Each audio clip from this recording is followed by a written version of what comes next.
Call to order the City Commission meeting for Tuesday, March 15th, 2022. Let the record show that all commissioners are present.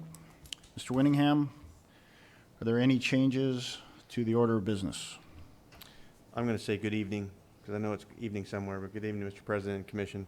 There are no changes to the agenda or order of business. Thank you, Mr. Winningham.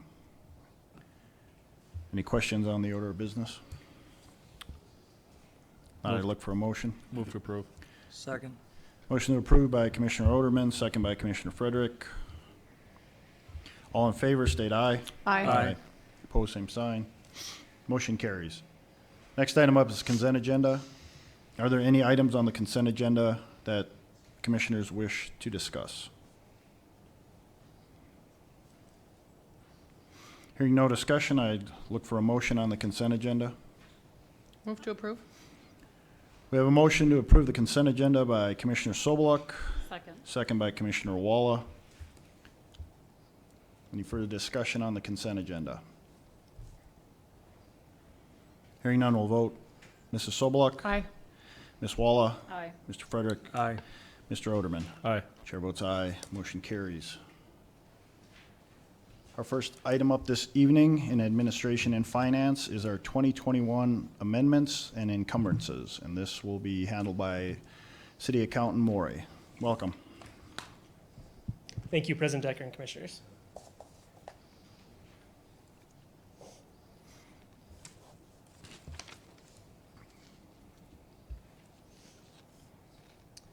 So this will be kind of our tie out to keep us in compliance with North Dakota Century Code for any outstanding budget items that we need to go over before we close out our year end and do our 2021 audit. So this is just a brief overview of any encumbrances and amendments that we are requesting from the Commission. The first two that you're seeing here are 21 budget amendments, and these are the only amendments we have this year. So that means we are adjusting the budget by these amounts to make sure that we stay in compliance with our budget ordinance. So the first one that you can see on the top there is our cemetery fund. We are asking for an amendment for $1,200 for work that we did on cemetery plots and on a reburial project. We had $45,000 budgeted. We went just a little bit over, as you can see. I know we had some topsoil and different supplies that we added to get that stuff done in 2021. So we're asking for that amendment there. The only other amendment is something that the Commission received, I believe, back in November of 2021, or excuse me, November of 2020. Southwest Water increased their rates by 10 cents per 1,000 gallons. We increased our rates the same, so we didn't have any extra uses of cash, or any unbudgeted uses of cash, I should say. So our revenue increased, but so did our expenses. So the reason we're asking for this amendment is to stay within our budget ordinance to keep us in compliance again. Thank you. Any questions for Mr. Morey?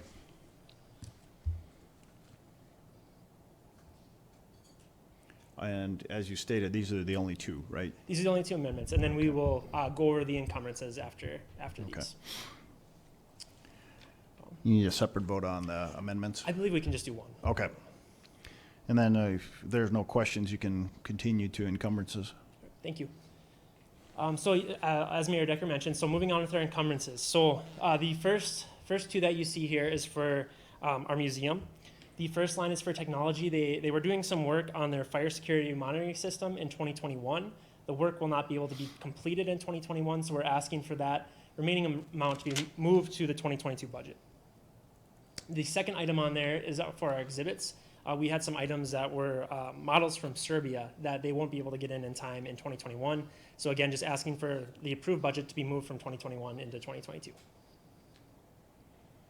Are there any questions on these first two encumbrances? Okay. The next on the list is building and sites and their building and structures budget.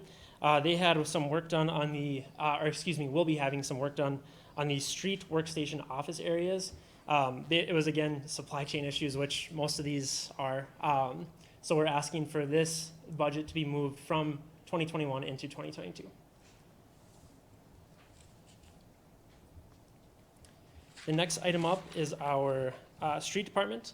They had in the budget a half ton pickup, which was ordered but not able to be purchased. They won't be invoiced until 2022, so we're asking for that amount to be moved into the 2022 budget.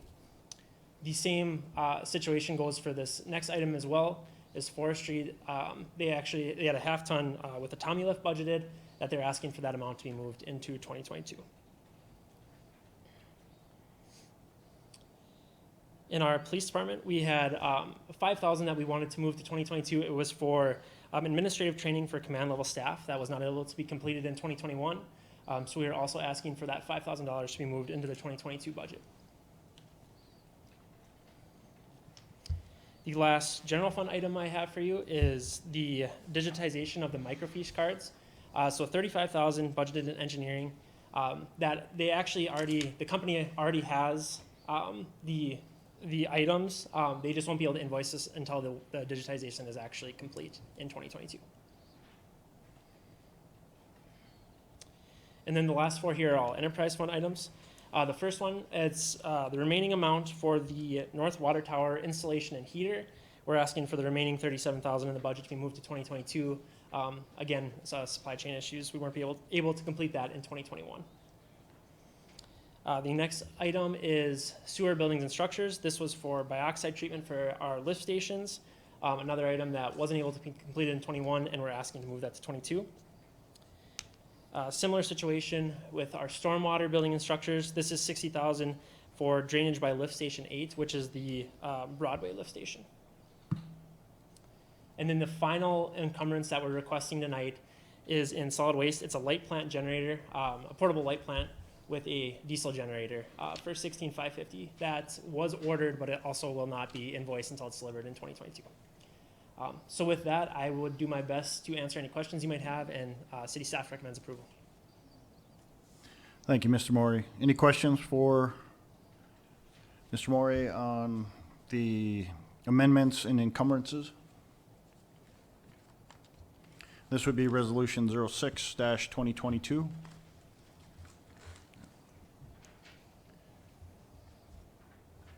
If there are no questions, I'd look for a motion on Resolution 06-2022. Move to approve. We have a motion to approve by Commissioner Frederick, Second? second by Commissioner Sobeluk. Any further questions or discussion on Resolution 06-2022?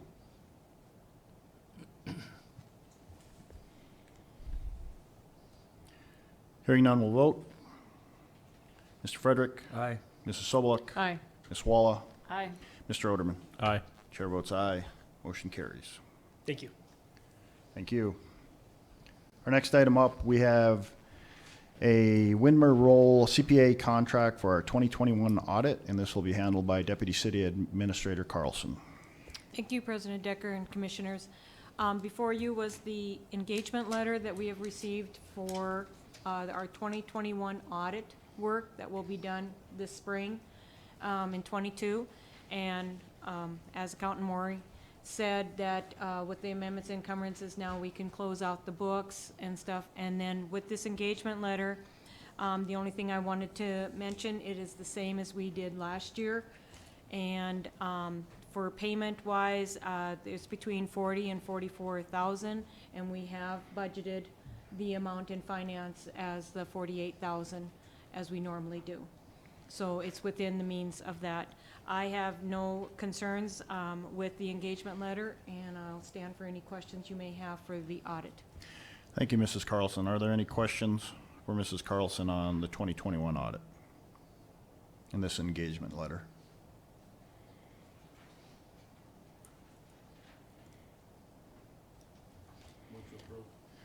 We have a motion to approve this engagement letter with Widmer Roll by Commissioner Oderman. Second. Second by Commissioner Walla. Any further discussion or questions?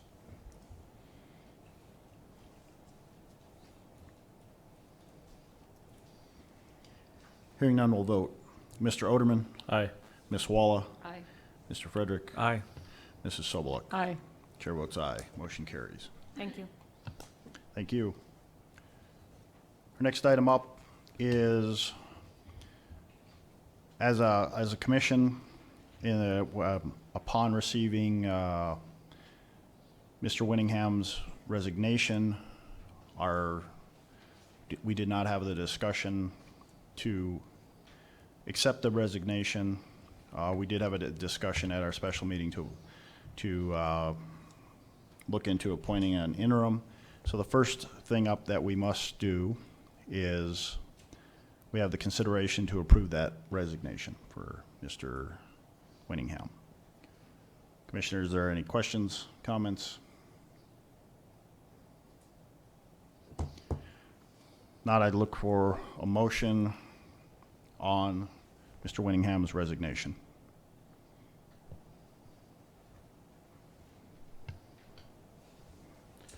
Move to approve.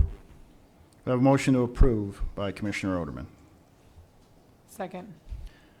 second by Commissioner Sobeluk. Any further questions, comments?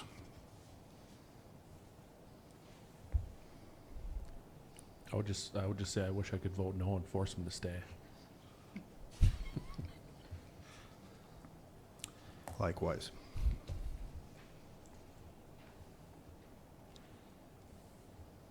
Hearing no other questions or comments, we will vote. Mr. Oderman, Aye. Mrs. Sobeluk, Aye. Mr. Frederick, Aye. Ms. Walla. Aye. Chair votes aye. Motion carries. Commissioner Oderman and myself met with city staff. We had a discussion on moving forward in the process. We're going to go through the same process as we did with the selection of Mr. Winningham. It'll be started by HR. The job descriptions have been sent out. If you have any amendments you would like to the job description, please get those to Mrs. Nominuk. We will begin the process here shortly. And in the interim, after speaking with staff and asking if anyone wanted to accept the role,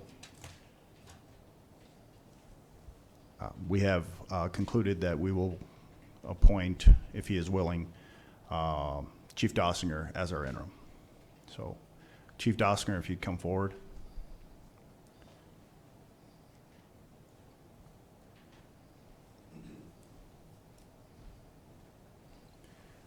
Good evening, Mr. President, members of the commission. I just want to double check Chief Dossinger is still willing to step up and fill the interim role. At this moment. Yes. All right. So with that, a couple of things. We need to appoint Chief Dossinger in the interim, and also discussion on the interim salary.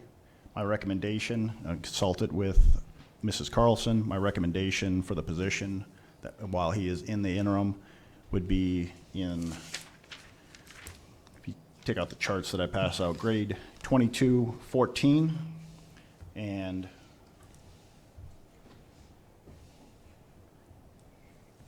I don't know, you probably don't have a chart, I don't but have a sheet in front of me, so. but she can flip that out for you to, if that would be acceptable while you're in the interim role.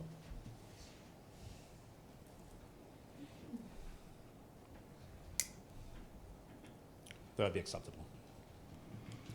Thank you, Chief Dossinger. Any questions for Chief Dossinger or myself or Commissioner Oderman? Mr. President, before you do officially vote on that, just so we wanted to note it for the record, because Chief Dossinger is currently under the City of Dickinson Police Department pension, there's a quirky statute or city code that talks about the transfer of those pension plans between city employees and fire and police department employees. So we just want to make it known for the record that while he's serving in that interim capacity, that he will remain under the police department pension and not be transferred over to the city employee pension. No, we don't want that to be Yeah, messed noted. up. So. Any other comments, questions for city staff? Commissioners? Not, I'd look for a motion to appoint Chief Dossinger as the interim city administrator until a new city administrator is found. And then I would say in the capacity to stay on at least a couple of weeks when the new city administrator comes aboard for that transition period. Whatever time you feel appropriate, so, and staff. And consult with Mrs. Carlson and yourself for that transition, so. Thank you. Yep. Move to approve. We have a motion to approve by Commissioner Frederick, Second? second by Commissioner Sobeluk. Any further discussion? Hearing none, we'll vote. Mr. Frederick. Aye. Mrs. Sobeluk. Aye. Ms. Walla. Aye. Mr. Oderman. Aye. Chair votes aye. Motion carries. Our next item up, we have the Youth Commission support for the Behavioral Health Summit, and this will be handled by Deputy City Administrator Carlson. This may have been labeled wrong. We are, Commissioner Waller, we had 2 volunteers that are going to participate, right? 4. 4, okay, and we've gotten those names to Vision West. Okay, and what this was supposed to be part of is us supporting the behavioral health conference up in Watford City. For they have different levels of support, and basically us as a city being a sponsor for this behavioral health conference. And I thought if commission approval at that $5,000 level, if that would be, if the commission be willing to do that for the behavioral health. So, and this, I talked to Deputy City Administrator Carlson about funding, and there is funding set aside for this. There is funding for that, and then they would use it, and we would put it in their fund. We have set up a youth commission fund for a revenue and an expense line so that they can handle that, with finance being their backup on the strategy of it, so that they can always ask us. But I did explain to them about the invoices and how we have to have everything for auditing purposes. But we do have the funding that we can support them. And then, like I said, they would, either we can make it the city or the youth commission a sponsor of the behavioral health for that amount, so.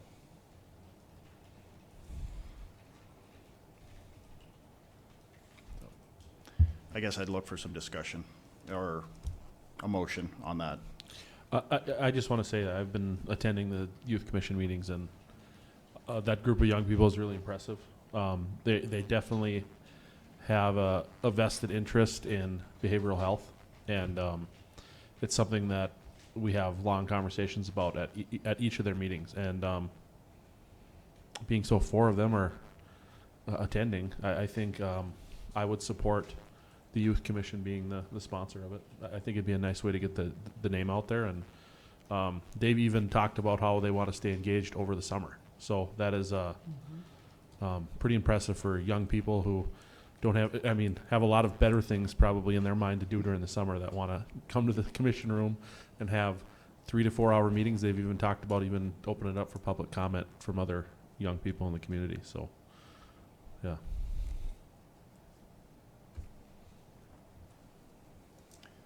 So is that a motion, Commissioner Oderman? Yeah, I'd make that Okay. motion if that's what you're looking for. All right. Second.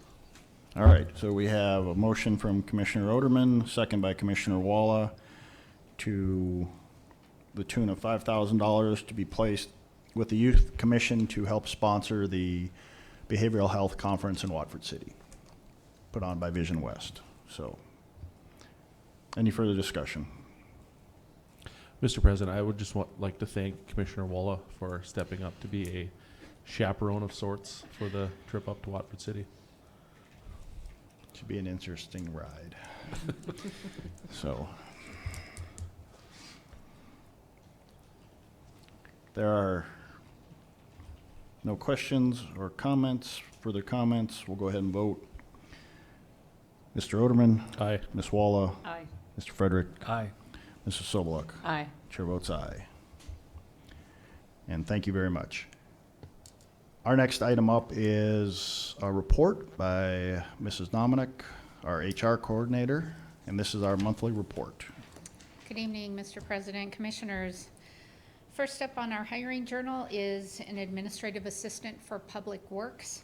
We have completed the interviews on that and made an offer and are moving forward with that. As you know, we had a building inspector 2 position open for some time. We haven't had much luck with applicants there, so we're going to continue that search. We have a buildings and grounds supervisor position open. We'll be doing those interviews this week yet. City forester position has been filled, and that person started last week. We have a communications specialist position that was open that has been filled, and that person starts next week. A GIS technician, it's a new position for 2022, and we have been taking applications on that and are getting ready to set up the interviews for that position. The part-time firefighter, or AKA paid on-call volunteer, is kind of an open position. We're just kind of keeping that open for any interest we might have for those part-time firefighters. We have a part-time visitor services attendant. It's a weekend type job that was open. We did fill that position, so we are ready to go with that. Police officer positions, we have 4 openings for 2022 that were approved in our budget for this year. We have some in the background phase, and we reopened it again knowing that we didn't have enough for the 4 positions, so we're still looking to fill the rest of those. We had a seasonal paleontology assistant position, and we are doing the interviews for that position. The seasonal snowplow operator, I'm hoping we're done with that and we'll have no more need for it. So we had no interviews and no applicants, so we will not reopen. Senior street maintenance operator, that's an internal position, and we did fill that with Seth Ott he was one of our operators. So they did open the operator position to fill that as well. Solid waste recycling operator, we had a couple applicants. One of them declined the offer, so we're back to reopening it and looking for applicants there as well. As I mentioned, street maintenance operator, we've had several.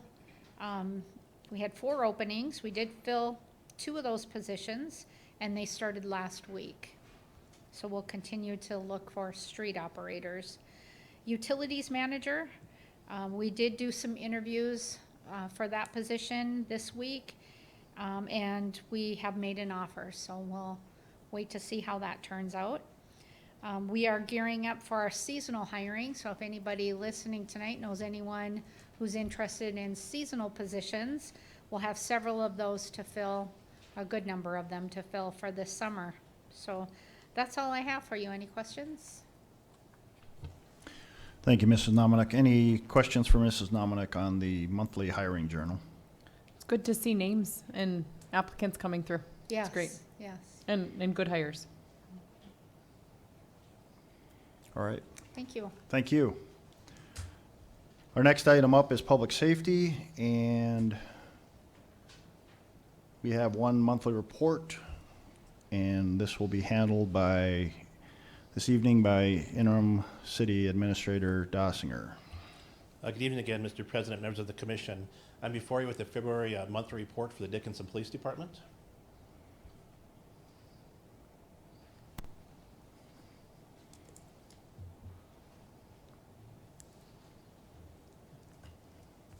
There we go. For the month, we've seen 2,273 calls for service. It was an increase from last month and also for the same time frame last year. Our top 5 calls for service, we had responded to 153 parking complaints, speak with an officer, welfare check, warrant service, and bar checks were the 5 most popular calls that we've seen for the month. We did respond to 76 traffic accidents. 4 of those were injury related, and 17 of those were hit and runs. There are a total of 512 traffic stops conducted. resulted in 286 warnings issued and 185 citations issued. The top 5 traffic violations for the month include speeding, driving without liability insurance, failure to register a motor vehicle, care required, and operate a motor vehicle with no valid driver's license. Monthly arrests was led by warrants, with 49 warrants served. Drug-related arrests came in second, and the disorderly conduct calls came in third for the month. We did respond to 74 ambulance calls for service and also responded to 20 fire-related calls for service, which also includes alarm calls for service. There were a total of 102 behavioral health calls for the month. 75 of those were welfare checks, 13 direct mental health calls, 1 intoxicated subject call, and we did respond to 13 suicide threats for the month. Our criminal investigative unit was a fairly busy month. They came into the month with 73 open cases. They took on 26 new cases. They did conduct 4 digital forensic calls, 7 agency assists. They did also assist in 6 search warrants, 3 speak with an officer. They did conduct 4 backgrounds, 1 general information call, and 1 drug offense call. 4 of the callouts for the month, 1 was a break-in, a burglary, 1 was a structure fire, 1 unattended death, and 1 aggravated assault with a weapon, a knife. The male was charged and was arrested and charged with 5 felonies in that case. Our SROs had a fairly active month as well. Dickinson Middle School, they responded to 16 incident reports, and 3 juvenile and 1 adult citations were issued. They're very busy doing presentations for the police academy class, covering basic crash investigations, police response to subject resistance, domestic violence response, criminal investigations, and also SWAT operations. In the middle school, there were 63 incident reports and 12 citations issued. Their presentation was also conducted for all the 7th graders. In the elementary school, they did respond to 8 incident reports with no citations issued. They did do presentations to the 4th grade class on harassment. Community outreach from the SRO division, they did complete 21 alcohol compliance checks, resulting in 4 business failures, and also did do a tour for Kildare Public School at our Public Safety Center. Training, we had 3 school resource officers attend threat assessment for schools. 3 SROs also attended armored vehicle operation with the Southwest Tactical Team. 3 SROs also did attend the active shooter officer response school. Public school threat assessment course was attended by our criminal investigative division, and 1 detective did attend leadership and police organization school. 1 task force officer also attended a confidential informant training, and 1 detective attended Alzheimer's awareness webinar. Our records division, they completed 28 sex offender registrations and 37 fingerprints for the month. Our dispatch received 701 911 calls for the month, 4,097 non-emergency calls, and had 1,091 outbound calls. Currently in our dispatch center, we have 12 full-time communication specialists. 1 dispatcher is currently in training, and 1 dispatcher will begin her training mid-March. Animal shelter, 28 impounded dogs for the month, 4 were released to the rescue, 2 rescue organizations, 17 returned to the owner, 5 remain at the shelter and 2 adopted. We also impounded 31 cats, 18 released to rescue organizations, 4 returned to the owner, 14 remain at the shelter, and 6 were adopted. Most popular call for service from our Animal Services Division was 62 calls for the month in reference to running at large.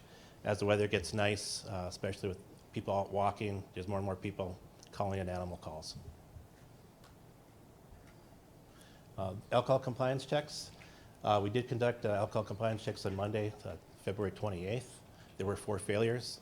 Those include Southview Liquor, Blue 42, Fatfish, and JD's Barbecue.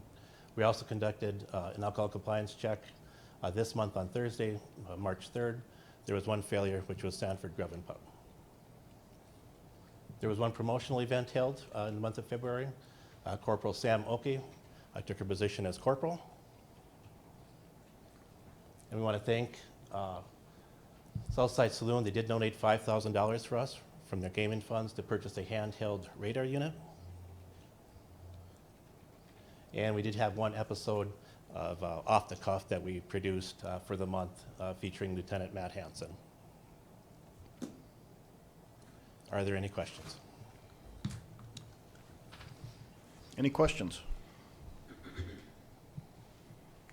Another busy month. So, Thank you so much. thank you.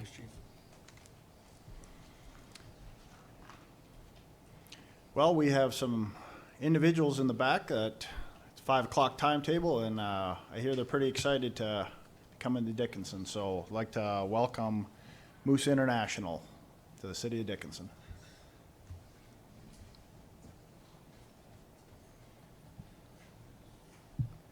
President Decker, Commissioners, thank you for allowing us to speak to the Commission. I'd like to introduce the people that have joined me here today. First of all, my name is Kirk Shep. I'm on the International Board of Directors for Moose International. Along with me today is James Ryan, President of the Williston Moose Lodge, Mike Hoff, President of the Minot Moose Lodge, Danny Huglin, President of the Bismarck Moose Lodge, Jody Huglin, International Higher Degree Board of Director, also a member of the Bismarck Moose Lodge Board, Sean Shep, Territory Manager for North Dakota, South Dakota, and Minnesota. He has 26 lodges he's responsible for. Then our special guest is Mike Rios. He is Moose International Director of Membership. So he is responsible for the membership of our fraternity. So we're just excited to be here. The reception from your community has been phenomenal. Welcome in open arms for the Moose International located lodge in Dickinson, North Dakota. So I just wanted to make sure you knew that it's supported heavily by all the other lodges in North Dakota. So to give you an idea, Williston's lodge is just a little under 2,000 members. Minot is just under 1,700 members.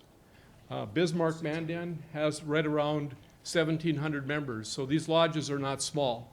And we're driven on community service and our two missions, Moose Heart and Moose Haven. So it's exciting to be here. It's exciting to get a chance to visit with the police department, the fire department. We have what we call Tommy Moose, and we presented those to be in the cars and in the trucks. And we visited the ambulance service also and provided some for the ambulances to have in their cars. But again, we're honored to be here. We're excited to be here, and the Moose is coming to Dickinson. And I'll open for questions, or anyone else want to make a statement? Good afternoon. I would like to say we appreciate the opportunity to come before you today and kind of explain a little bit about what the Moose is.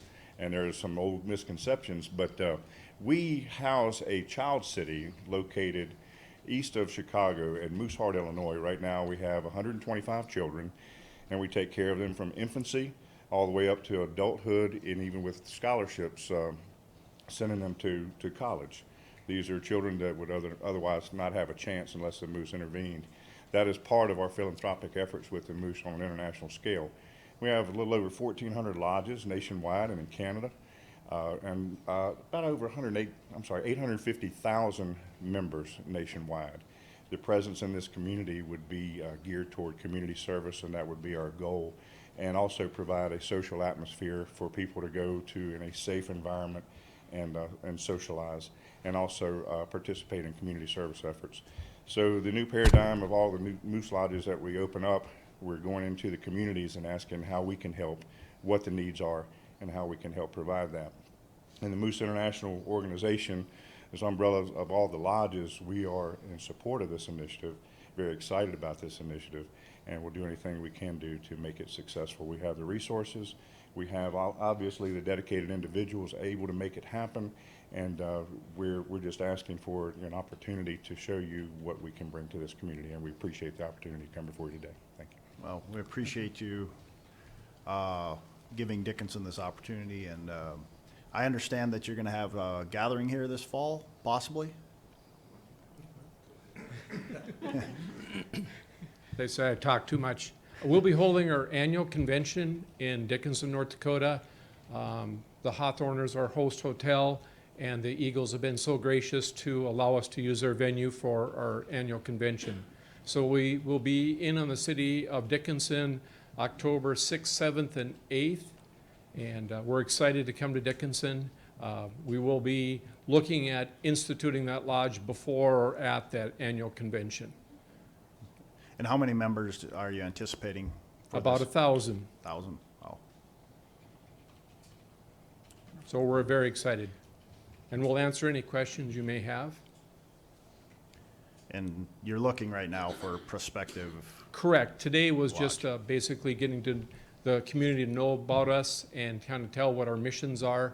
And then we'll be back in Dickinson asking for some memberships. all right. And basically, it's an annual dues, and the dues will be $50 per year to become a member of the Moose Lodge. Well, I know there's a lot of people that are excited to have you here and have another facility here that people can participate in. You'll find Dickinson to be very welcoming, and the charity here is amazing. We just held an event for Ukrainian relief. A little over 250 people showed up, and it was very short notice. I think they raised $50,000 that night. So it was, I know people are excited, and they'll get behind your guys' efforts too with your two. I think you do something with St. Jude's also, am I correct? We have a lot of different Okay. charitables that we go to. Basically, it's driven by the community to decide where that Okay. charity money goes to. Each community basically has ideas, and when that lodge gets opened, that's where the giving comes by the local members making decisions where that charitable funding goes to. With support, of course, our Moose Haven and Moose Heart. Commissioners, any questions? Welcome to Dickinson. Thank you. Can we approach and give you some pins? Darren? Yeah, sure. You want to go ahead? Sure. Jody, will help. These pins represent our Dakota Moose Association, which is North and South Dakota. The two states join as to one to be the Dakota Moose Association, and Dickinson would be under the Dakota Moose Association. Yes, and we are selling our 75th year as a Dakota Moose Association. Wonderful. Well, again, I know there's a lot of excitement, and can't wait to see you in the community. Get up. We'll and- be here. All And- right. Thank And we you. appreciate the opportunity. And again, I want to thank this people that showed up to support today. These are lodges across North Dakota that want to see Dickinson succeed.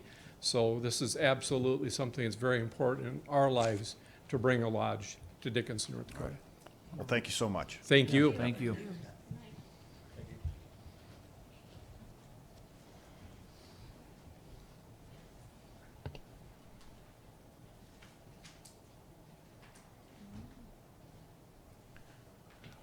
Well, our next item, the timetable doesn't start till 5:10, but I think we can get maybe started on a little background information before the public hearing. Thank you, Mr. President, Commissioners. Before you, in your packet, you have an ordinance that you instructed me to draft based on the last commission meeting, specifically regarding amendments to Chapter 4, specifically Section 4.08270 with regard to the event alcohol beverage permit. If you recall the discussion that we had at the last commission meeting, the changes that were adopted in January, or late December, early January, changed and codified the special event permit that made it unequivocally clear that you had to have a Class A, which is the on-off sale license, in order to be able to apply for and obtain an event alcohol beverage permit. The discussion that was had at the last commission meeting was, the instruction was to broaden that and open that up to include the lodge and club licenses. And so that is how the ordinance is currently drafted. My question to you, Commission, is whether or not you want to expand that farther. I guess now is the time to have that discussion. So just so that we're clear and there's no further confusion, that would mean that anyone who has a restaurant license, has a beer and wine license, has a beer-only license, would not be able to obtain a special event permit. So if you wanted other businesses to be able to do that, then we have to expand this to include those other groups. So that's the question before you this evening. And also too, I will note that the changes to the code that we made in January do provide that for the licenses that we did add, the distillery license, the brewer taproom license, and the domestic winery license, those 3 licenses require an applicant or licensee to actually get a permit from the state first. So the way that the code is drafted with our amendments, they are allowed to have a special event permit if they obtain that from the state tax commissioner first. So we will make that clarification. But I'll turn it back over to you if you have any questions. I think a couple of the options are to amend it as you've currently suggested based on the last meeting and open it up and expand it to clubs and lodges. Option number 2 is to open it up to any licensee. If you do decide to do that, I think that we need to probably go a step farther and have a discussion about the types of alcoholic beverages that would be dispensed by a licensee. For example, if you have a beer-only license, should it be limited to distribution of only beer in that special event?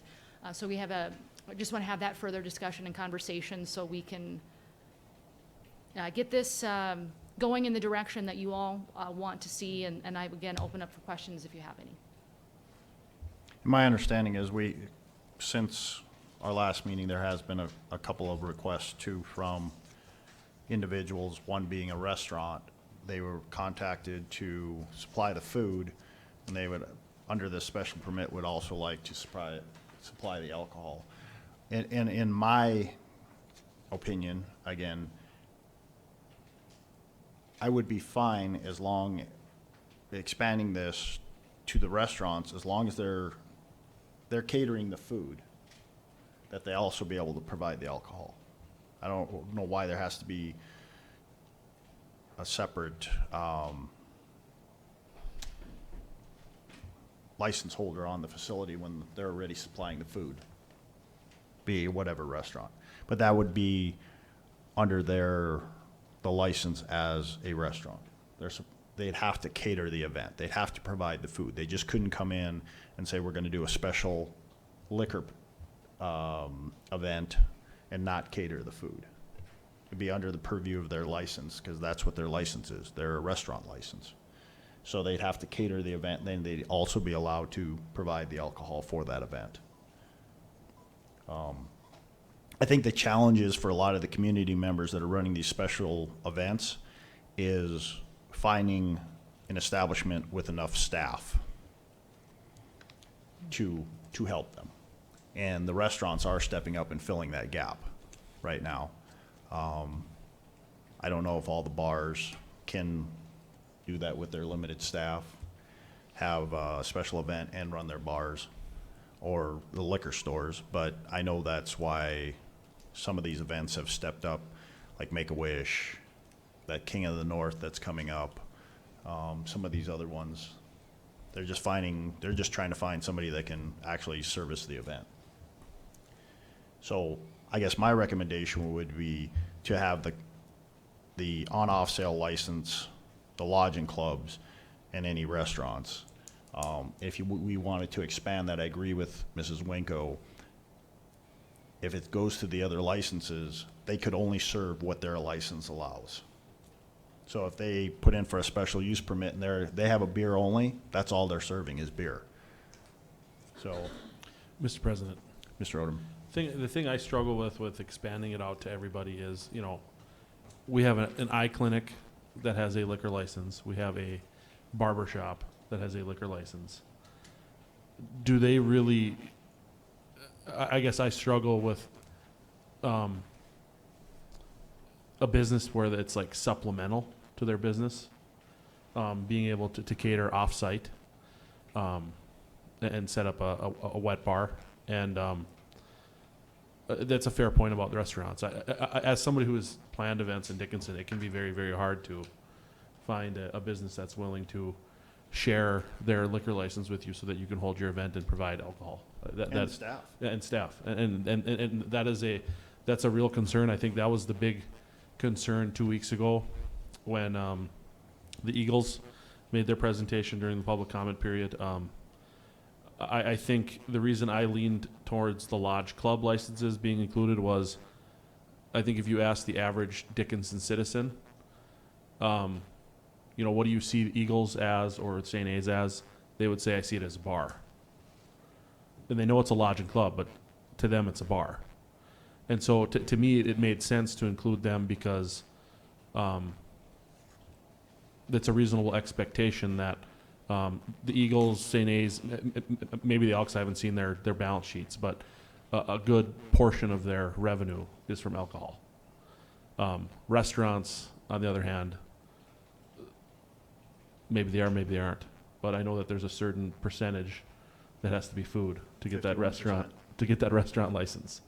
So I do think that we have delineations already laid out in code that kind of make these different groups different. And I think the lodge club probably leans more towards that Class A license as opposed to restaurant, just because of the nature of their clientele and the business that they conduct there. However, I mean, you make a compelling argument for the restaurant piece.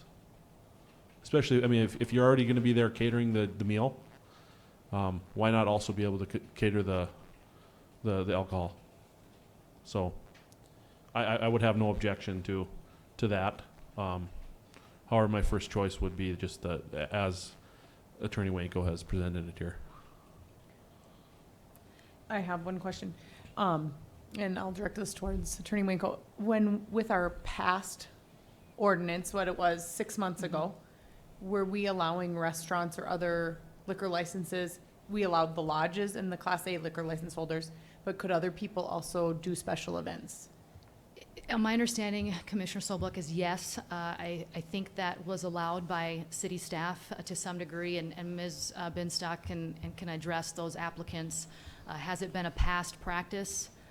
Yes, and I think that was the reason why we went to codifying it to make it clear that this was going to be the result moving forward. And I think the concern from staff's perspective is the way that the current code is identified and written with regard to restaurants, beer only, beer and wine. It specifically limits the consumption of those alcoholic beverages on premise. And it specifically says they can't be taken off premise. And so, that's the concern. So if you want to open that back up, then we have to go back in and amend those to allow the consumption under that license off premise with a special event permit. So it's a multifaceted approach because we can't just change one aspect of the code without it affecting another. If you want to go that direction, that's fine. But I think the question was, to get back to your original question, the staff was getting multiple requests and they weren't sure on how to handle some of those. And so a lot of it was probably allowed. And I think the intent is to clean it up and to get it back on track with these amendments and these changes.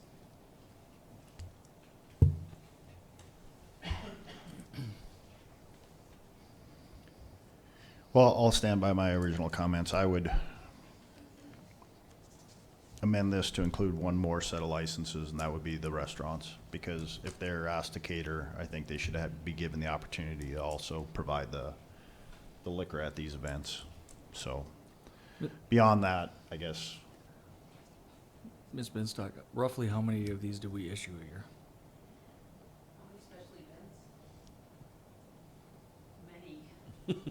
Like about 500, 100? Probably close to 100 maybe? Close to 100. Then I'll ask the PD, have we had any issues with any of these events?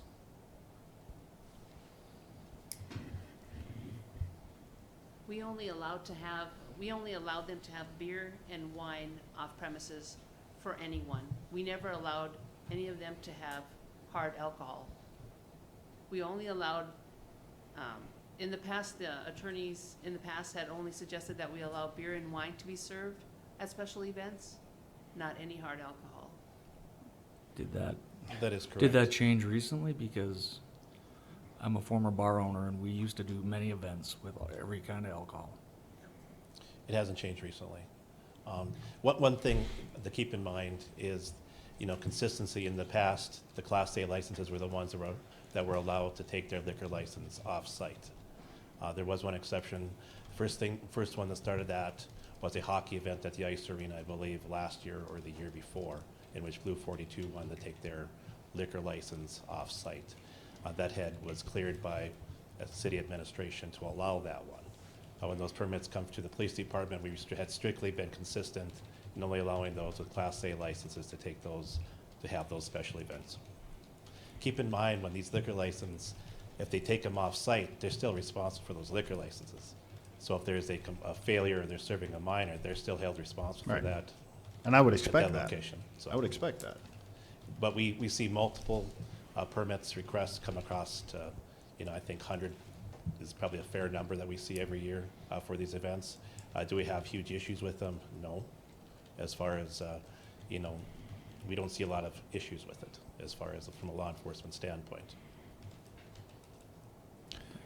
Well, I would be open to that the permit allow for, I know we said that there's beer and wine only, but I can guarantee you, all of us have been at events. It has not been beer and wine only. But I'm trying to understand when It- that, I mean, I haven't owned. It depends on the type of liquor license you have as well, and if there's gonna be anybody under the age of 21 there. So recently, the Booster Bash at Trinity, those individuals had to be the age of 21 or over, in which hard alcohol could be served. Okay. So So there was So clarification. you have to have clarification there. Okay. If hard alcohol is not gonna be served, events in which there's minors present, no. Unless there's a special area dedicated for that, Okay. such as a beer garden. Yeah, that makes sense. I mean, that's, we would Yeah, have, if it's we had 21 a and special area always when we did events or. Ms. Binzak, I guess I would have a question for you, and maybe it's more information for the commission. Of the applicants that, or of the applications that you get, how many would you say come from entities or licensees that are not restaurants, on-off sale licensees, or lodges? So the other categories. There's very few others that would. It's mostly, Class A licenses that come for special events. Like the Eagles Club, they have very few events. They have specific events like we have seen in the past. I mean, the Rough Rider Days. But that's out of in the county now. Oh, Like that's if they true, I have the guess. rodeo and stuff, that's out in the county. But there's very few others that come for special events. But those licenses haven't been taken off-site before. They've been, parking lot type events on their property. It hasn't been taken elsewhere. So obviously, we're kind of going down a new path with allowing potentially Eagles to go outside, and now that kind of have opened the door to other requests for those Well, that are not Class A mean, licenses. The Eagles has serviced events before that I I've mean, been the at. Eagles has done the Make-A-Wish for years at the rec center. This is not the first year. And I've been on other events where the Eagles has been present also in the past. St. Is as well. Yeah, so, The Elks as well, to be honest. I mean, the Elks has done Yeah. events too. so, The Elks usually has like the one on site. I mean, not recently they're probably, but pretty I mean, in past what they've done. yeah. But if we make it that if a restaurant license applies, they need to be catering the event too, providing the food. It's not just taking your liquor license and going there. Part of the deal is you're gonna have to provide the food too, because you get this liquor license because 51% of your sales are food, or are supposed to be. So that's the way I envision it too. If you're catering the event, you have a liquor license, be it Players, Fat Fish, Blue 42, whomever, because that's your license. You have to be providing the food at this event. You're catering the event. So, I mean, with, I guess, and anything that happens out at August House will be out in the county, right? So that's a whole different animal out there. That's up to the county. But I can see more and more events, because people are strapped to try to find locations. They're gonna be strapped to try to find businesses to service them too. And everybody's looking for help. Right. That's correct. And there has been discussions held amongst staff on changing the process of how we're taking in these permits, looking at them and reviewing them. Personally, I would like to get them outside the police department to either some type of an advisory committee or bring them back to the executive team to review, so that it doesn't fall on the enforcement arm. So that's going to be worked on moving forward. Okay. That's a great job for the interim city administrator. Take that on. I mean, do we have a written set of policies that when somebody applies, we hand out, or they're set, or do we just? You know, their first stop has been to Rita, as far as what they come in and apply for them. You know, one thing we'd like to do is also get an online system in which they can apply electronically for those, and it would be forwarded to the executive team to review prior to the executive team meeting. So we can look at some of those changes.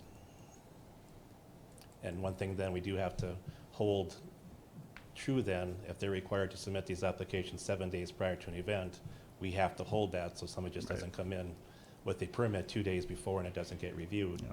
And then city staff feels the pressure to approve these. Yeah. No, there is responsibility on the provider of these events to get it in a timely manner. It's no different than when we require you to submit your stuff to planning and zoning. It has to be in by a certain amount of time. Or to be reviewed by us here at the city commission, it has to be in by a certain amount of time. Make them adhere to the standards. So I think we were, when we were discussing chapter 4, when we put this into effect, we are so wrapped around the axles about convenience stores that this was not looked at. This Well, was- I did maybe make a misstatement 2 weeks ago when we were visiting. I don't remember talking about this about lodges, but the more that I'm recollecting, I do remember talking about this as restaurants and just Sure, allowing yeah. every liquor license holder to be able to sell anywhere essentially.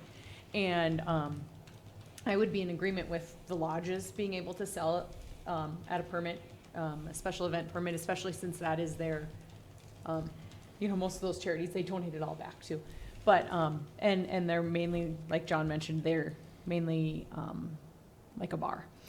And I would entertain the motion of the restaurants if they are serving the food, but not just, No. not just a sole liquor provider.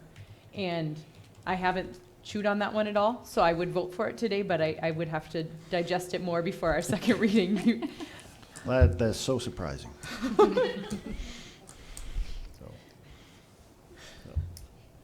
any other comments or staff? Mrs. Winko would, If that's the direction, like I said, it's up to the commission on which way you want to go. What we would have to do then is make the modification to the existing ordinance to include restaurants, and then have some sort of providing that they're subdivision catering. with the catering.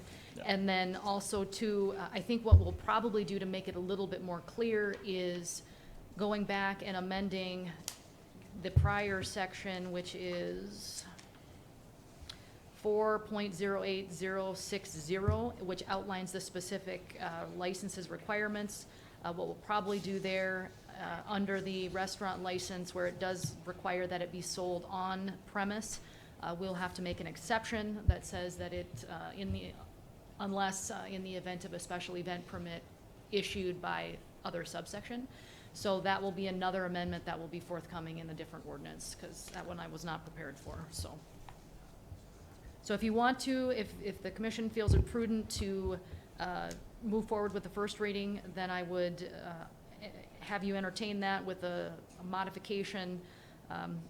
I did make a modification to the one that I have, anticipating there might be some additional changes. Essentially, what it would be is the following, identifying the following classifications, listing them on, off sale, lodge, club, and then we'll add the restaurant with, again, with the catering provision, and then the distillery license, the brewer taproom license, and the domestic winery license, subject to the permit issued by the state. By the state. So if you want to see that in written form before you vote on it, then we can table it and we can bring it back to the next meeting. It's up to you what you feel comfortable with as a commission. I feel comfortable with Well, I feel comfortable too. Let's see what people have to say during the public hearing, and then Yeah, so. we can decide how We'll comfortable we open are. up the public hearing and go. from I there. do have one more question on the, if we would allow a restaurant a license and they would have to claim to the city how that they're also catering the event. I mean, that's a, you guys can do, you can ask who's catering. I mean, you can make sure there can be something on the form that says they're also catering the event. It's not, it's just a technicality essentially. It's not a big research project or something. The majority of these are still going to be the on-off sale licenses in the lodges. The restaurant ones are gonna be far and few between, I would guess. But you never know. Maybe they look at it as a business opportunity now. Well, we can always add the little "I swear under the penalty of perjury" at the bottom, so, we can Well, always no, still but add that, But just that it's enforced, I mean, it's, I guess you know who's catering the event, if that's what's going on too. Yeah. And, okay, my question's answered, thank you. Thank you. Any more discussion or questions for staff? I'll open up the public hearing here in a second. You can stand there, it'll open up in a second, you don't have to sit down. No. Any other questions for commissioners? Not, we'll open up the public hearing. If you have any concerns, comments, questions for city staff or the commission, please come forward, state your name, and let us know your concerns or questions. So thank you for letting me come up. Kelly Scharf with Fatfish Brewing. Just in regards to what we were just discussing, or what you guys were just discussing, we are the ones that actually have been approached for the King of the North event, which is next weekend. Not knowing that this had changed, Fatfish is also something that we have never done an in-city.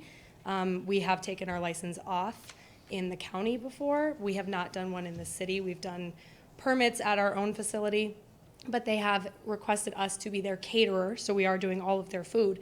But as the brewery, they want us to be able to bring our alcohol as well. And so if this is something that is being discussed, this is next weekend. It is next Friday, Saturday, and Sunday. They're bringing over 1,000 people. We have already ordered food, so we are catering them either way. But I do ask if there is any sort of special permit or special approval that we could get for us to be able to complete that, as we have been in the planning phase with them for over 6 months on this. What's the turnaround time on a state license? they will not need a state license. Well, because they're a brewery, right? But they're We're a using their restaurant. restaurant They're license. gonna Oh, use their okay, restaurant yeah, all right. license, Yeah. so. They would be able to, if we, much like we. I'm willing like to we give did them for the same, yeah, Eagles. as we gave the Eagles 2 weeks Yeah, ago. a Yeah. set of motions like we did for the Yeah. Eagles. Yes. Setting precedents here. I know, it's tearing at my heart right here. So, yes, it could be done, Commission. The intent is you're changing the ordinance anyway. Right. So, something caught me in your conversation. So when you have dueling pianos or something, you have to apply for a special permit? To be able to take our alcohol outside in our parking lot, yes. And the Oh, city okay, reviews you take it out in the parking lot. Yep, the city reviews it, and the police officers take a look at it, and they tell us, we have to show them where we, have our beer garden, and where things are set Okay. up, if it's 21 or, I didn't realize you yep. had a that's- beer garden during that time. Yeah, I this was is just- surprisingly the first time we've actually ever applied to take our license off premises in the city. Okay. I think we'll make that accommodation, much like we did for the Eagles for the Make-A-Wish. Okay, thank you. Appreciate it. Need a motion on that one. I'd After the move, public hearing here, Okay. so, anyone else from the public? Also, if you're watching online, you can call in 701-456-7006. Control room if you want to dial that up. Got NASA behind us here, so.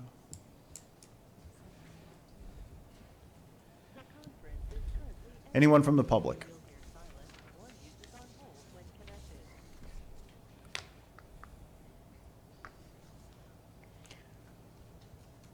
Anyone from the public have any concerns, questions for the city commission on this matter? Seeing no one else has any concerns or comments for the city commission, I'll close the public hearing.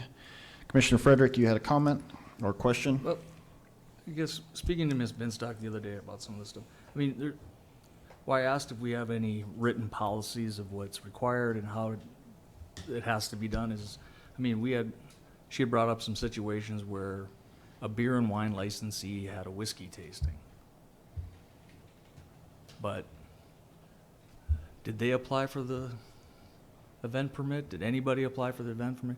Because I've been to a couple of those, and my understanding is the Class A licensee was doing the whiskey tasting there. So that's where I'm trying to get an understanding. I mean, they can't serve whiskey, so somebody else has to bring the whiskey there. That's correct, and they don't, I know who you're talking about, I know they don't apply, and they have they have many events that we've tried to visit with you guys about, and I know you guys had stated about that you guys feel that we have pick on some of these people, but we don't, we just want the liquor license holders to be in compliance. Well, when you say many events, I mean, if they're holding anything inside the confines of their building, If they only have they don't beer- need a permit, That's correct, if they have beer and wine, if it's just beer and wine. right. But then But some- if they want to go and put a little thing on the sidewalk, then they need a permit. Well, actually, they're not allowed to take their license off premises, and if you have it in the street, that's considered off, so they should have a special event. Let's see, this is where I know, and then, this is where we have issues. I mean, if they want to have a beer tasting and they want to close off part of their parking lot, some of those licensees are not allowed to do that. If they want to have a whiskey tasting, then a Class A licensee would have to bring the whiskey there. I mean, With a special use permit. and still get a permit, Yes. correct, because they'd be taking it off.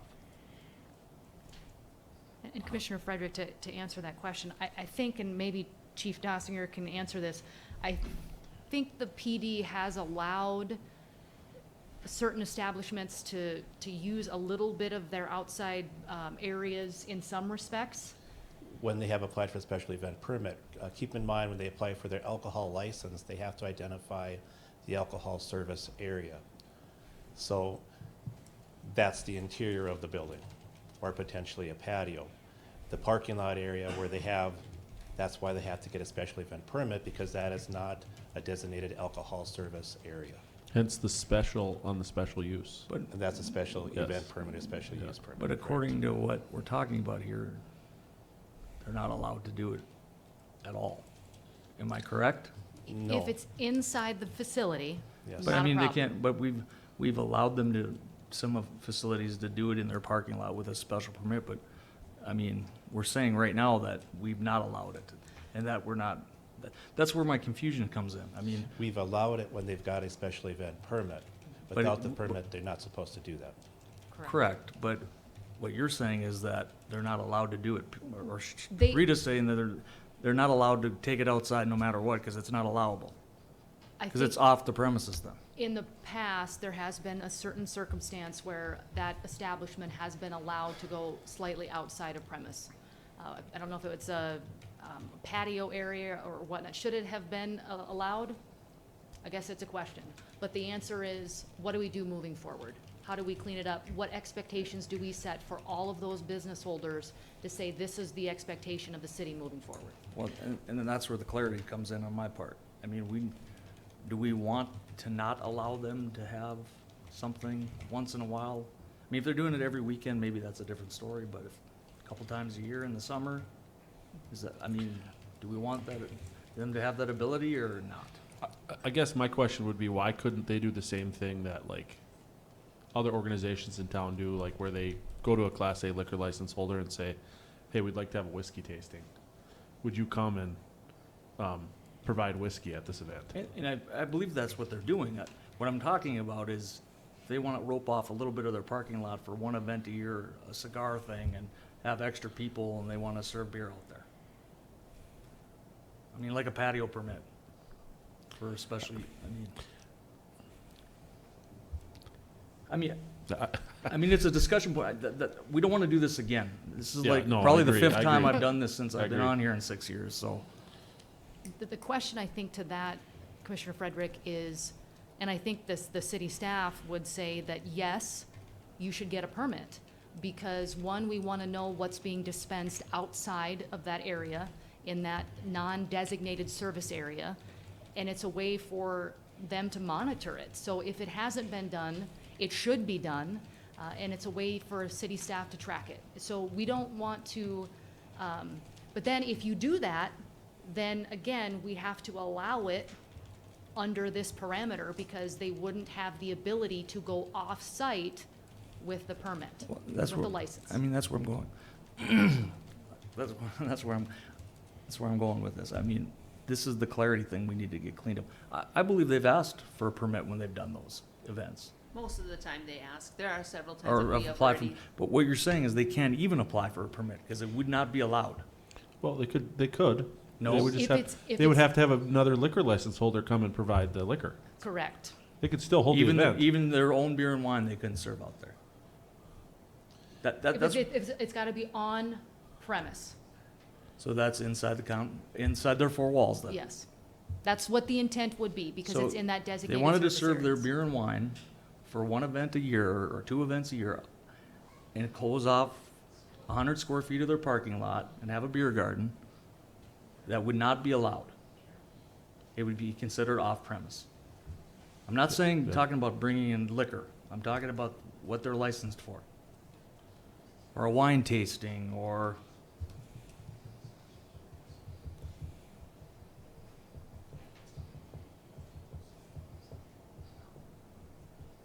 So do you want to?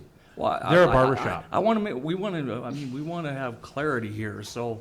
They are a barber Because, shop. I mean, we've allowed it to happen, or it's been happened before, they've applied for, so do we want to say it's no longer available to them? I don't know. I go back to the eye clinic barbershop point from earlier. Like, we have opened this up to so many different people. Like, if I want to have special events and I've got a business, what's to stop me from just applying for one of these like we've granted to the eye clinic or to the barbershops? Yeah. What's to prevent me if like I'm a retail store from saying, hey, I'd like to provide this for my clientele, and so and then all of a sudden we have all these special events in parking lots because it's. I mean, yeah, beer and wine or a wine license, anybody can apply for it technically. Yeah.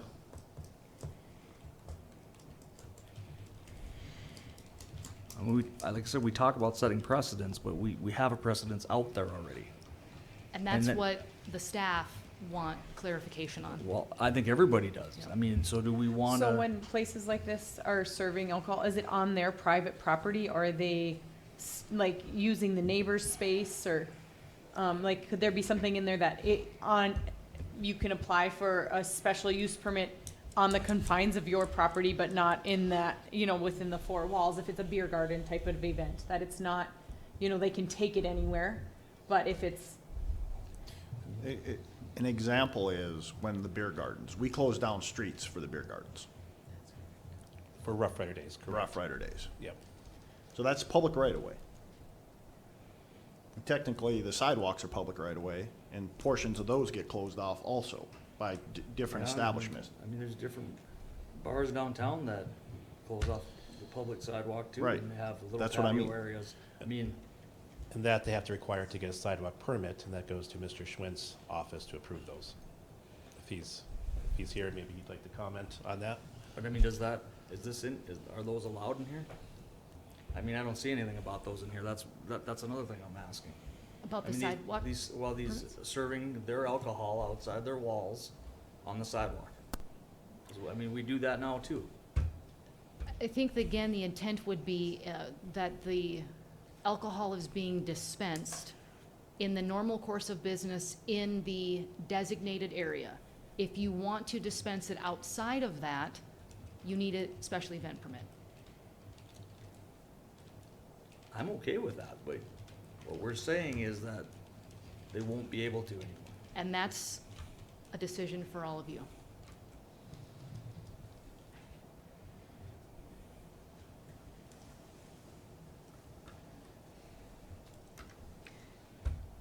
so as we're talking about this only pertains to non-Class A license holders, non-lodges, And should we approve what we talked about earlier, non-restaurants? So it would be the beer and Doing the wine. catering. Restaurants have to do the catering. Oh, but they have to Yeah, be catered, yeah. sure. Right. So I mean, like, if I look back, is there how many, help me remember here, I don't have the list in front of me, so I'm blanking. DePore's, the eye doctor, Men's Den. Men's Den. I think that's it. No, I think there's There- more. there- There's a, A few restaurants, I yeah, believe, there's have few the beer restaurants only. just have beer only or beer and wine only. Oh, Dakota Diner and, Country Country Kitchen. Kitchen. But there's one, isn't there one up in the mall parking lot? the Qdoba? Subway sandwich. Oh, yeah. Qdoba, Qdoba. yeah. I think Cordova that's has a license, Yep, there's quite a few.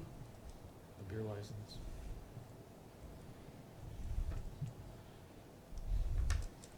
Well, maybe we should hear what if there's any. I would make a motion on the special use permit for the King of the North event for Fat Fish. Grant them the same special use consideration that we did to the Eagles. I'll second. We have a motion to approve the special use permit for King of the North for Fat Fish Brewery by Commissioner Oderman, second by Commissioner Walla. Discussion, questions?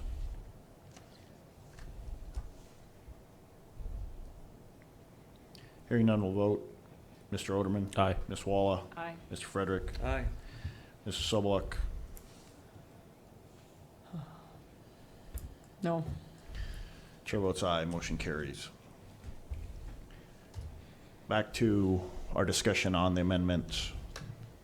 So far, the amendment, as we have discussed, is the license for on-off sale license, lodging clubs to include restaurants, as long as they cater, the caveat provision that they must cater the event that they're asking the special use permit. But the question on the table is, what are we going to allow on special use permits, such as if DePortis wants to section off a sidewalk, is that where we're getting at, to have a special use permit, and would we allow them to use their beer license, essentially, is Their what beer they and have? wine, yeah. Yeah, their beer and wine, for that special event, let's say on the sidewalk, or a beer garden outside of there, if they would ask for a special use, like we close off for the Eagles or other places. Do we give them a sidewalk permit now? So they already are getting that too. So technically, that's outside their, that's what I'm saying, this is where the. Well, but was that in their designated area of service, is on that patio there? No. Like Blue 42, is that their designated area of service? No, they have to get a sidewalk permit. Once they open the door, they get a sidewalk. Mr. Schwint, there we go. Let's get. But I mean, that's not a special use permit though, that's just an addition, it's like an addendum to their license, right? Commissioners, good evening. It's a public use right-of-way permit. It's Okay. actually a separate permit that is designated for a period of time. What they do is encompass just that seating area with their liquor license. So that expands their, because I doubt, do they draw that in when they renew their license? No. See, so I think that's where we need to find the consistency, making sure all those boxes are checked and everyone's held to the same rules. Because why wouldn't it be? I think this is why this has gotten so complicated and confusing and has people upset and happy and. It shouldn't be that confusing. Municipalities across the nation that I've been in have sidewalk dining. They allow people to sit out there and eat and drink. We're not reinventing the wheel here. It should be something that's very easy. I think we're making a mountain out of a molehill. We just need to be consistent on our molehill. I totally guess I agree. just lean towards like, if you wanna be a bar, be a bar. Well, they're not allowed to by our liquor license. Well, but I mean, that's the. they could be a beer and wine bar. That's Yeah. what I'm saying. I mean, they don't have to cut a hair to get that license. Yeah, exactly. Yeah. I mean, anybody can be. Anybody in this room could go get a beer and wine license tomorrow if that's all they want to serve.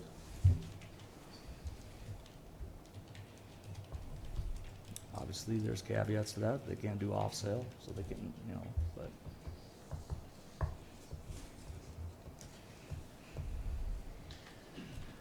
I mean, So, I've read through this like 20 times, and I mean, there's, so what would you like to see? I don't know, I don't We're- know. We're getting a lot of questions posed here. I want a solution, is what I'm asking for. I'll make the motion to approve, the changes to include lodge and club and restaurants if they cater the event for special use permits. I'd second that motion. Any further discussion? So then, we're not gonna allow anybody else to do anything, even in their parking lot. They can if they get a special use with a Class A or one of these liquor license holders. We're not telling them they can't do it. We're just telling them that you've got to do what DSU, you got to do what King of the North does, you got to do what Best Friends. If they and want all to use those the things. Yeah. sidewalk, they get a hold of Yeah. Mr. Schwint, they get the appropriate permit for that limited use. But according to what we're approving here, they would not be allowed to take it outside their walls. Their current, their license, they would not. Correct. Their So they would be license, able to get the sidewalk permit. For if it's their license. outside of the designated area, correct, they would not be able to. If they want to have an event inside and serve beer and wine, not a problem. They have tables on the sidewalk like Blue 42 does, like The Rock does. That is outside their walls, and they do not designate that area in their license renewal. Then that may be something that they need to start considering. If that they're going to be serving alcohol outside, But- then they need to be informing the but city staff when they apply. They can't designate city right away as their serving area. So they're serving when they're serving using the special event permit to go outside the establishment. Okay, I keep hearing the problem. What is your, I don't know what the solution is, but I'm just saying that that's what's gonna happen. so what do you suggest? I mean, I just want to make sure everybody understands that if we approve it this way, they will not be able to get a sidewalk permit because they cannot take it outside their walls. And Jason, I'm not 100% disagreeing with you. My reason for seconding this motion is that we can do this, and this one, it seems like I agree with you. I don't know the right answer. I don't think it's, but I don't think it harms us to approve the first part of the motion and then continue to look at that one. And I know we want to say we don't want to look at this alcohol license again, but like you said, we look at it frequently. And so that would be my, part of my reason for, let's move forward with what we can do and then continue to look at how we can make the other part better. Ms. Wanko, I guess I'm having a hard time because my understanding is that with their current license, they can get that sidewalk permit. Correct, Mr. Schwint? Okay? And so they would be able to serve alcohol on that sidewalk on their patio. However, if they wanted to expand that area and have a special event, either inside their building or out on that patio or in their parking lot, wherever, they would have to go to one of these other three designated groups in order to hold an event like that. Am I misunderstanding that? And I think the question, and again, Chief, come on back up here. They have allowed in certain circumstances for, I believe the establishment where they're talking about, to have those events outside of that area. But if I recall, and Chief and Ms. Benzock are probably going to have to be the ones that answer this question, is that being done without a permit or with a permit? So they apply for the public space right-of-way permit. So the Blue 42, the Rock, sometimes the Esquire Club, they apply for that public use, be able to utilize that sidewalk. When they have special events, then they apply for a special event permit to have the ability to serve large groups of alcohol, such as when you have your Rough Rider Day events and stuff like that, where they could have their beer gardens on the sidewalks. What we haven't required is like Blue 42 to have a special event permit. That is a smaller area. We've just recognized that sidewalk permit, in a sense, to be able to allow them to serve their food out there and their alcohol. I get where I'm going at this. I understand the special. Are we gonna allow anybody but the three to still apply for that sidewalk permit? Because we contradict ourselves when we say they cannot take it off premises, and that the premises is the four walls around them. So are we gonna allow them to still have a downtown for 4 or 5 tables in that area, or are we not? That's what I wanna know. I guess the question would be posed then to you, do you want them to be allowed to serve alcohol outside of that designated area? And if so, then we back into it and say yes, then they would be able to get that permit. So I understand where you're coming from now. So Yes. like, there's the 3 entities that have the patio permits that would fall into this motions grouping. But the one in question that we're talking about does not fall in this grouping, so you're. Correct. You're worried about the I public. mean, it's a yeah. downtown thing. I mean, Yeah. are we gonna allow them to still have that little area on the sidewalk, or are we not? Sure, and so I have a question on that, and I'm not sure where this is going, but, you know, when you can't, we talked about how if you're defining where you're serving, has to be within your 4 walls, it can't be public property outside, but could there be some way that we would say, if sidewalk permit is granted, you know, then this is part of our establishment, so then that portion, there's a caveat on that when they're drawing that out on their. Well, I think Yeah, they would make it submit that drawing to Leonard when they apply for that permit.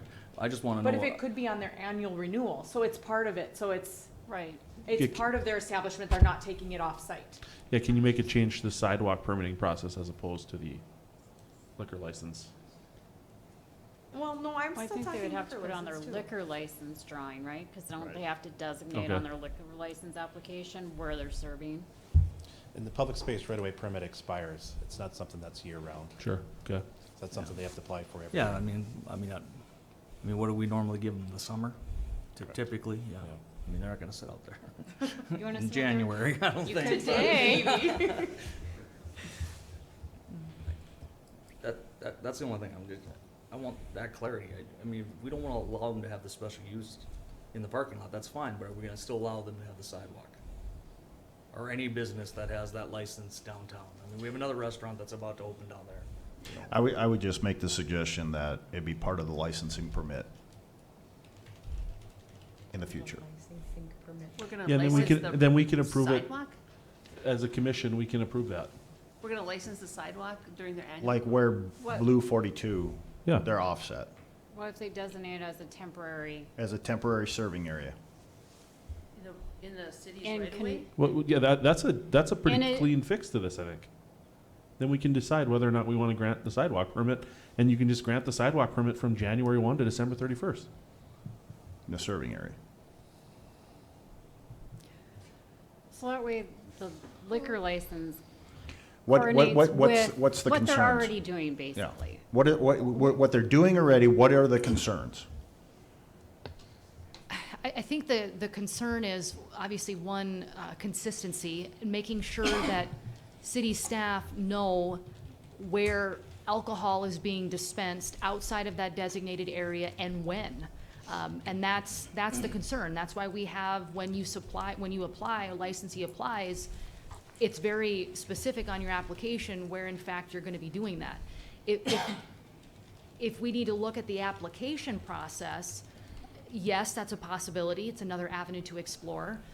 Also, too, I don't think we want to circumvent the sidewalk permit because obviously Mr. Schwint's department needs to know when those things are happening. So I guess I wouldn't be in favor of saying, let's do a blanket sidewalk approach because, you know, again, we need to know when these things are happening for city right-of-way purposes. So I think we have to flesh that out to see what that would look like. Or I guess what you could say, going one step farther, is to say, in the code where it identifies the licenses that they cannot be sold off premise, you could expand it to say, you know, or couldn't be sold on premise, and that would include any adjacent areas subject to a sidewalk permit or any other necessary permits issued by the city. That's a possibility as well. I don't think it's any surprise about these entities. They've been in business 4 or 5 years. We know what they're serving. This is not a surprise. But I I don't do know. agree with making it legal across the board, like. Then that's fine. Let's But make we it can cohesive. simplify the process. When you apply for your liquor license, part of that, make it part of, if you wish to have the sidewalk like Blue 42 or any of these, that's part of the process, right then and there. They've been doing this for 4 or 5 years since they've been open. This is not a surprise. The Rock has had a sidewalk service area as long as I can remember. Just make it part of the process that, so that you guys can look at it right away. And then if you have any concerns, Mr. Schwint's office can look at it if it's gonna interfere with operations. I think everybody knows who uses these areas. And I think I mean, to piggyback on that, I think there's some common sense approach to that. You know, there are some establishments that use those areas pretty consistently throughout the year, and then there are some that don't. And so, you know, that's the question then. You know, you never know when that individual is gonna need to use that area or decides. Obviously, during the summer, it's gonna be more commonplace to see it occurring. But, you know, that could be something, again, that could be worked out on the application process. Chief Dossinger, do we have a lot of calls to these patios? We haven't had any issues with, you know, obviously Blue 42. That's a very small area. I'm not sure just offhand how far that actually extends into the sidewalk area. I'd have to take a look at that. You know, we have not had a lot of issues downtown, you know, at the Rock or the Esquire Club when those are out. One thing that's, you know, it's nice to have the permitting process, because oftentimes if we do get a noise complaint or for whatever reason they decide to put a loud band outside that evening, you know, at least we're able to make sure that we know what time that band is supposed to be done for the night. And if we do get a complaint, we know who needs to be addressed regarding that. So that is one of the reasons why we have required those special event permits on top of the public space permit when they have these events. Somebody has to be held liable or accountable. When the public space permits first evolved, you know, it basically came because of sidewalk sales.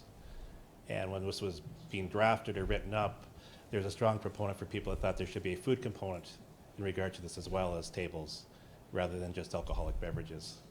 And I think that would limit some of this as well.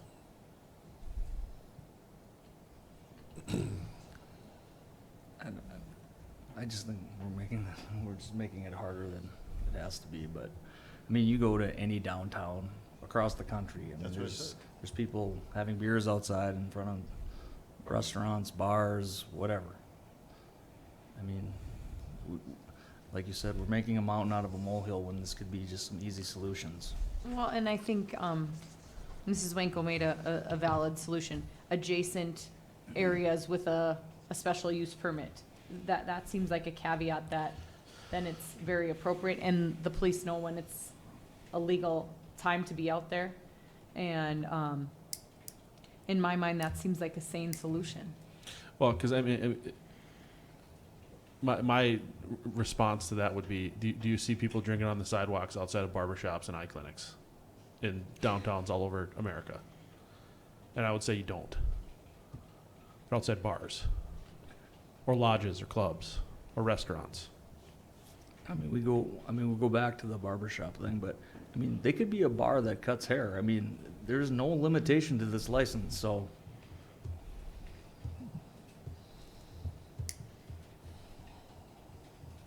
Other than they can't serve hard alcohol. Right.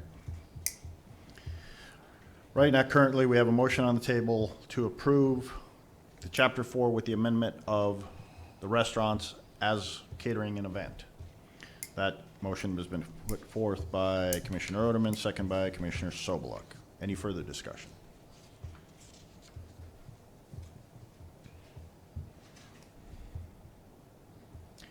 The only comment I'll have is that present us with, you would think would be an adequate solution, Mrs. Winko, to the facilities that do have sidewalk. I'll bring forward two versions, I guess. Okay. One based on what you just discussed, and if you want it modified, there might be an additional modification, but it also may be additional ordinances that have to come forward to coincide with the changes that you want. For the second. I have another request with that. Could we also,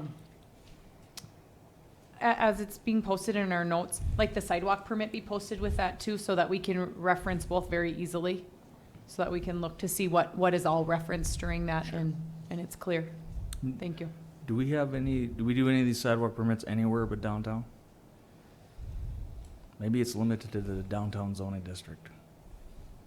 Usually those that are requested for sales, it might be clothing sales out on the sidewalks. It just doesn't necessarily have to be alcohol sales. I mean, the alcohol, do we have any other places that request a sidewalk? Yeah, what do we do with players out on their like patio that's connected to their bar?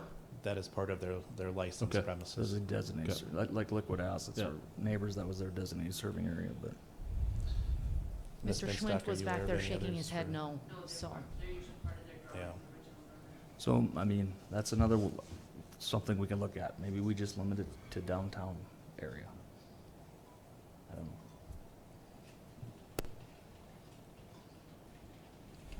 know. We'll get creative. Okay, thank you. Sounds good. Any further comments? Hearing none, we'll vote. Mr. Oderman? Aye. Mrs. Sobeluk? Aye. Mr. Frederick? Aye. Ms. Walla? Aye. Chair votes aye. Motion carries. Public comments not on the agenda. We're past that time, but if any individual would like to come forward and has any comments for the city commission, please come forward, state your name, let us know your concern, or if you have a question for the city commission. Also, if you are watching online, 701-456-7006. Anyone from the public?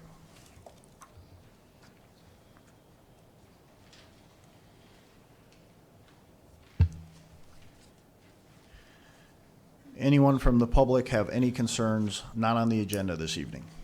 Please come forward. Seeing no one has any comments for the city commission, I'll close that. We'll move back to Public Works, and we have a JLG Town Square Amendment number 4. And this will be presented by Public Works. Directors are off. Good evening, Commission. Thank you. Before you have Amendment 4 to the Professional Services Agreement with JLG.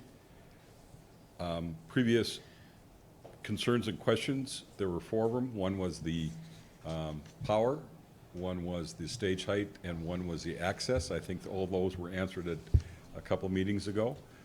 Per your direction, we move forward with the Amendment number 4 that would do the analysis of having a real ice rink at this site.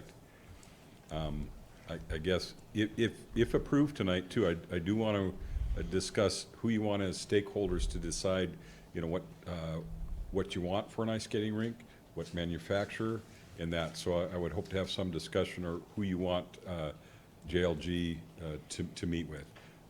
We did have a meeting today on the town square, and Zach Mathern with JLG was kind enough to stay for tonight to answer any questions that you might have on this analysis phase, and then how we're going to move forward to determine what we want for ice. So I guess, first of all, move forward with the approval of Amendment 4 for $3,500. Again, this is just the analysis phase for real ice at the Dickinson Town Square. I guess my question is, what needs to be analyzed?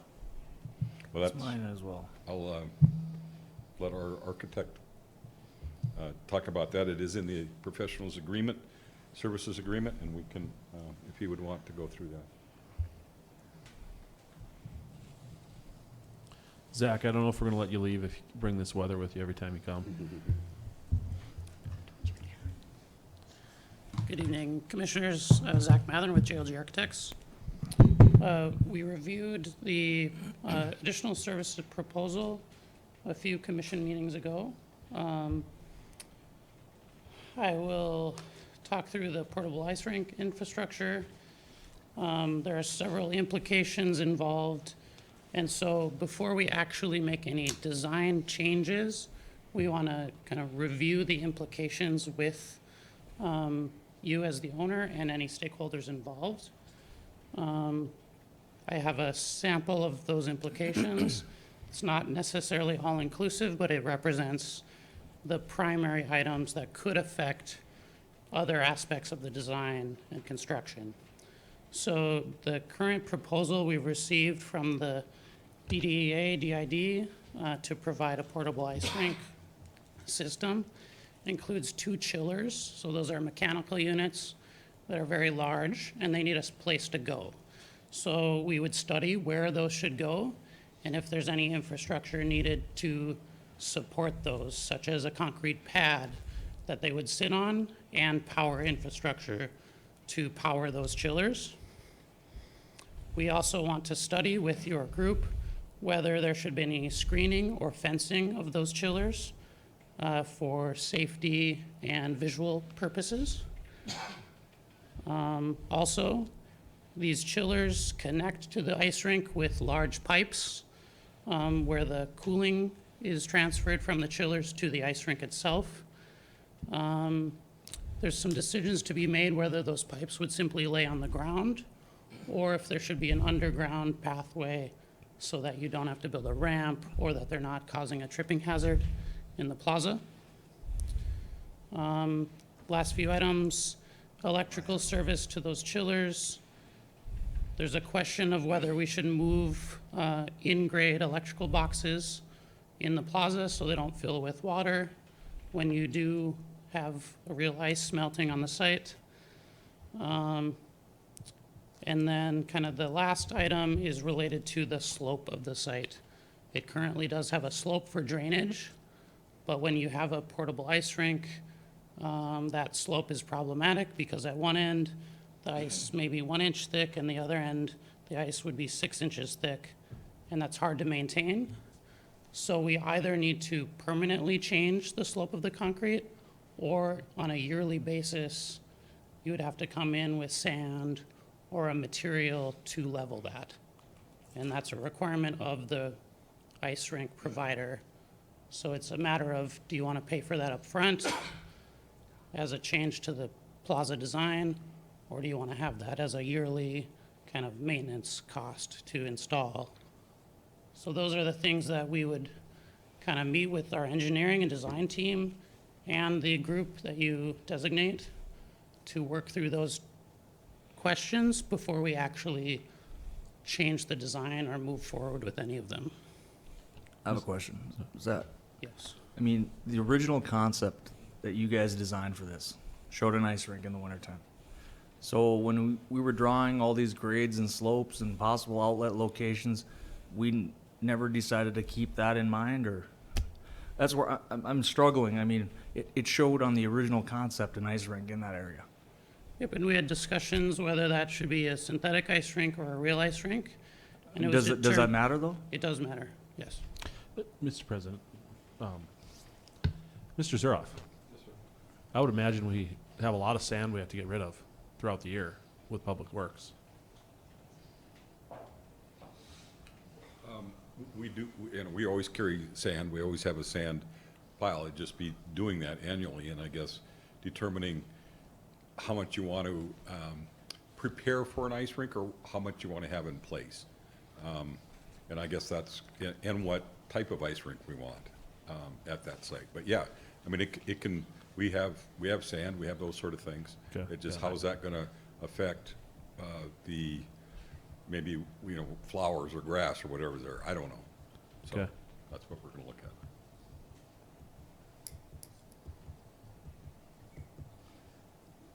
So a synthetic rink and a real ice rink, I mean, there's a. They have different needs and requirements. But the grading, I mean, the grading of the site, I mean, they don't have to both be flat? No. Okay. So what's the leveling device on the synthetic? There is no leveling device. So it's sloped? It is slightly sloped. It's about a 1% slope, I believe. So it'll be a 1% fill that we'll need for real ice. Correct. Or of course, change the grade now, you know, so you won't have to add that fill when you put the ice rink in. And what is the purpose of the grade today? Why do we have a grade on there? To drain the concrete in rain events, snow Okay. events. It's stormwater management, so that And water so- doesn't sit on the site. Okay. So there are pros and cons certainly to flattening the site for real ice. So It's they, not, yet, it's not a simple answer. sure, and so they show these like on tennis courts and other things, and, is there a lot of pooling issues on tennis courts during rainstorms when it's all concrete and it's flat? There often are, yes. Okay. They often have to be like swept or squeegeed clean after rains.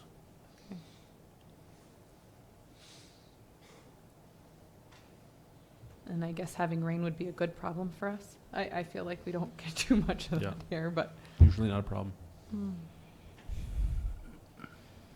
Well, and I'm not going to put words in Zach's mouth, but one of the things, you know, if we make it flatter, we do have storm lines there. It would be maybe as simple as putting another storm inlet in the plans, which isn't there. So, I mean, those kind of things, it's not a So like a monstrous drain you're fix. talking? Yeah, it's Mhm. just, that's what would be required, so.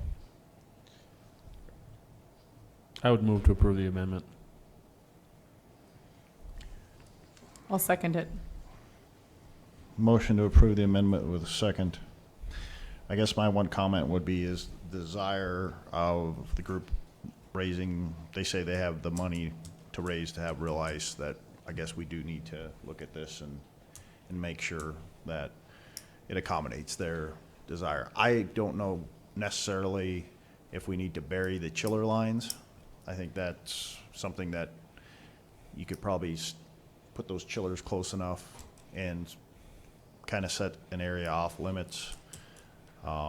But I guess that's for you guys to come back with that recommendation to us. Well, and I'd like to understand the costs of the ice a little bit more too. You know, they shared with us putting in the ice the first year what the cost is, but what are the annual expenses to putting in the ice? And is it something that local staff can do, or will we have to hire a contractor to come out to do each year? So that would be or do we have an answer to that?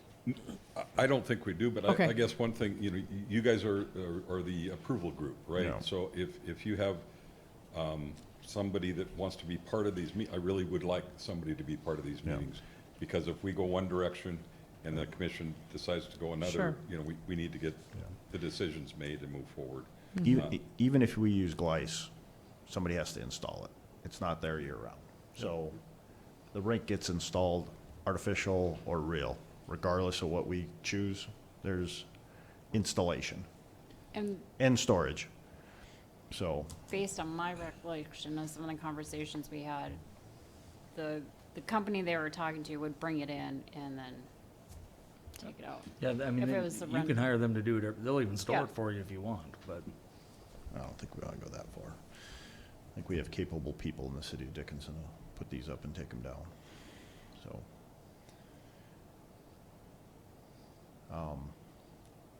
So we have a motion on the table by Commissioner Oderman, seconded by Commissioner Sobeluk to approve this amendment for JLG to study the real ice implementation. Any further questions for Mr. Zuroff or Zach on this item? Hearing none, we'll vote. Mr. Oderman? Aye. Mrs. Sobeluk? Aye. Mr. Frederick? Aye. Ms. Walla? Aye. Chair votes aye. Thank you, gentlemen. One thing, if that's approved, I would like to schedule the meetings. Is there a couple representatives that would like to be part of those meetings and discussions on how we want to move forward? Commissioners, I'm already sitting on another ice thing, so I'm gonna Right now, absolve myself from this one. I think with this approved amendment, I think there's 2 meetings, you know, as part of this, and so it'd be 2 meetings, but I would really like the input from a couple commission members. When are the meetings usually held? We haven't scheduled them yet.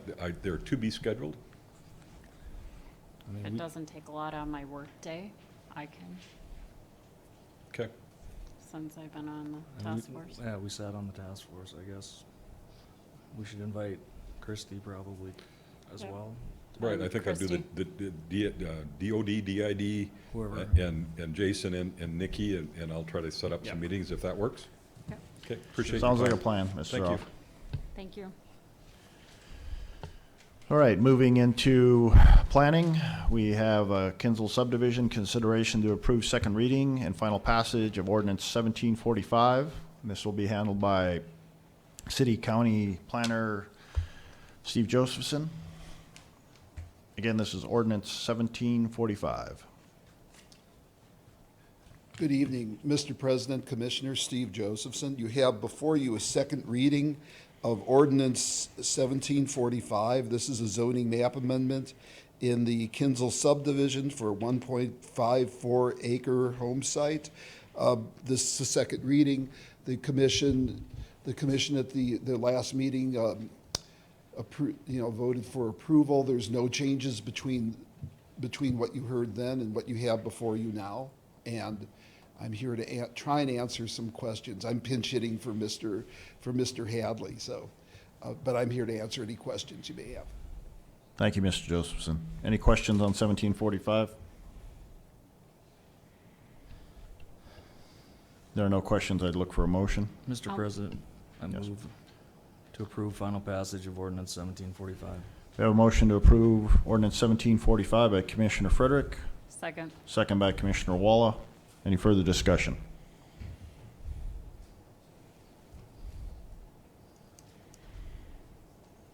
Hearing none, we'll vote. Mr. Frederick. Aye. Ms. Walla. Aye. Mr. Oderman. Aye. Mrs. Sobeluk. Aye. Chair votes aye. Thank you, Mr. Thank you very much. Thank you, Steve. Thanks, Steve. All right, nothing from building and code enforcement this evening. Commissioners, any items? Mr. Zuroff hasn't left yet. I have a couple things written down here quick. Ms. Zuroff, do we have a plan? I know the Public Works announced that you're removing the refuge once they start construction here on the softball. You guys are moving those bins for grass and recycling for the new from complex? from the complex Yes, area? yes. Is there any, I guess, an idea of placing bins out anywhere on the western side of town, say even out, if Roars has an area out there, or even on that land we have up by the middle school? We haven't. We've had a lot of discussions on that, to try to have those drop-off sites more available. And in the summer, we have more hours on Saturdays for people to come at the baler. The only problem, the further out we get and unmonitored, the more unusable and piles of garbage we get. And I know that's the discussion. I agree, I would like them all over, but talking to staff and what we get at those places is not good. One site we do have, I think, able to see some of it. If there are things that are dumped that we shouldn't allow. We haven't talked about those other sites. I think one of the things we were discussing the other day is when we expand the Baylor building, is to include what they call, say, Z-walls more, and have it available to the public that you can just drive up and drop off you see them in other communities. You don't have to lift up, you just drop them off for, trees, branches, compost, things like that. And having that open, almost all the time, so people can at any time come and drop off that. We haven't looked specifically at anything in the Roars edition or by the school, no. Okay. I think, I know it was announced on Facebook, but I think we need the messaging to be out there that those are going to be removed, because we're going to hear it as soon as they're removed. Okay. I know the commission is. Yeah. It's a popular item. Okay. Yeah. Yeah. Okay. No, they're very popular. Is the one on Broadway still going to be there? Right now it is, yep. So I think we should heavily advertise that Broadway is still available. Okay. So And they have a grass clipping location down there? I think so at Yep, Broadway. Yep, on Broadway, and we can sure get that out and put it more. I know I put it in their newsletters, but we can get more information out there, Facebook and whatever. Even posting it at those bins, I mean, because when you're going to deliver them, when are they coming away? Is it before we're gonna start clipping grass? I think it Okay. said March here. I think, yeah, they Okay, put it so- out that we're So gonna we pull won't be them. able to take our grass there at all this No, year, so no. it'll have to go out a different Go way to then. Broadway or out to the Baylor. Okay. Yeah, so I think that message needs to get out there to the public before they, all of a sudden they disappear and everybody's gonna want an answer, so I We think. can do some more of that before we start Some more having them all. education on that. I think that's all I have for you, Mr. Zuroff, thank you. Yep, thank you.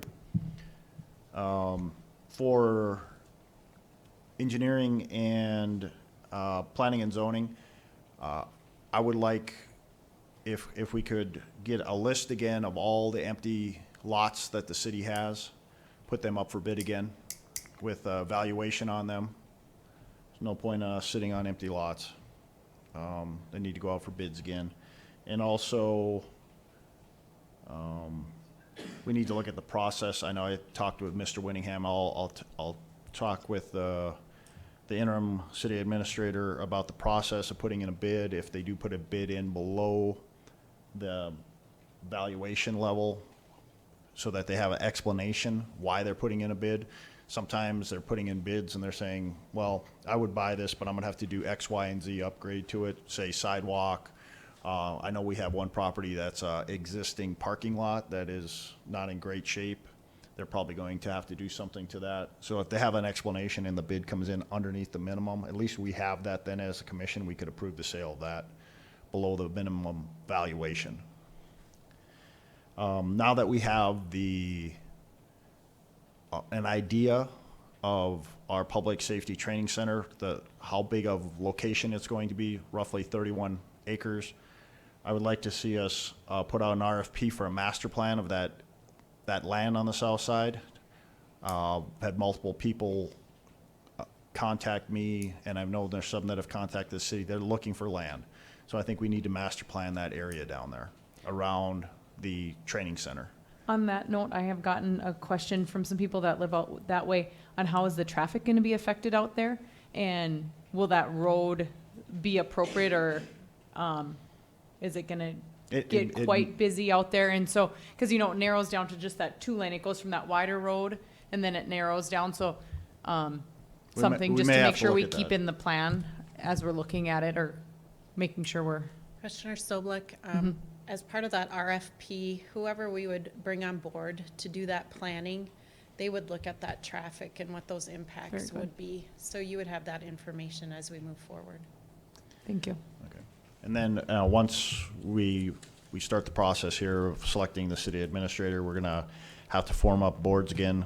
Looking for some commission input on the community board again, who they like to see on that board. If you have some members out there, I think we had, I'll get the numbers from Mrs. Dominic. I think we had 10 or 12 people on that before, the community board. And then we'll have the employee board, and then us as commissioners. I know we had talked about putting out the engineer position. I think that needs to get prepared. We need to prepare that position to be advertised for the city engineer. I would like to have the new city administrator on board, be part of that process, but I think we should start preparing to float that position also. So just so Mrs. Dominic knows that we can prepare that and maybe get that job description out to us as commissioners so we can review it, what parameters we want that individual to work on within the city, if it's going to be part of the economic development. I think that was original designs on that, is also, besides being an engineer, being part of the economic development team. So I think that should be part of the job description. So if you have anything else, commissioners? Not, I look for a motion to adjourn. So moved. Second. We're adjourned.